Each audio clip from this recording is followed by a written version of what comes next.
ನೀರಿಲ್ಲದೆ ಬತ್ತಿದ ಕೃಷ್ಣಾ ನದಿ ತೀರದ ಗ್ರಾಮದ ಜನರಿಗೆ ಸದ್ಯ ಮೊಸಳೆಯ ಕಂಟಕ ಎದುರಾಗಿದೆ. ನದಿ ದಡದ ಗದ್ದೆಗೆ ನುಗ್ಗಿದ ಮೊಸಳೆಯನ್ನು ಸೆರೆ ಹಿಡಿದ ಗ್ರಾಮಸ್ಥರು ಹಗ್ಗದಿಂದ ಗಿಡಕ್ಕೆ ಕಟ್ಟಿ ಹಾಕಿರುವ ಘಟನೆ ಅಥಣಿ ತಾಲೂಕಿನ ಸಪ್ತಸಾಗರ ಗ್ರಾಮದಲ್ಲಿ ನಡೆದಿದೆ.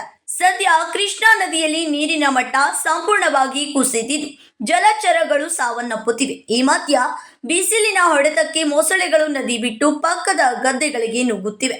ದಡದಲ್ಲಿ ಮೊಸಳೆಗಳು ಪ್ರತ್ಯಕ್ಷವಾಗುತ್ತಿದ್ದು ಎಲ್ಲೆಡೆ ಆತಂಕ ಮನೆ ಮಾಡಿದೆ. ಗ್ರಾಮಸ್ಥರು ಸೆರೆ ಹಿಡಿದ ಮೊಸಳೆಯನ್ನು ಅರಣ್ಯ ಇಲಾಖೆ ಸಿಬ್ಬಂದಿಗಳು ವಶಕ್ಕೆ ಪಡೆದು ಸ್ಥಳಾಂತರ ಮಾಡಿದ್ದಾರೆ. Uday Hosamani, KMM Kannada news, Chikkodi.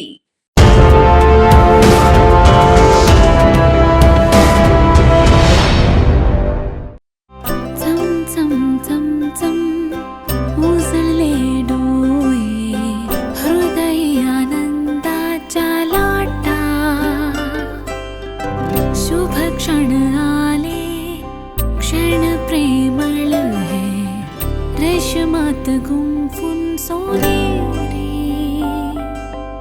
BS Channabasappa and Sons, The Textile Mall, Tilakwadi, Belagavi.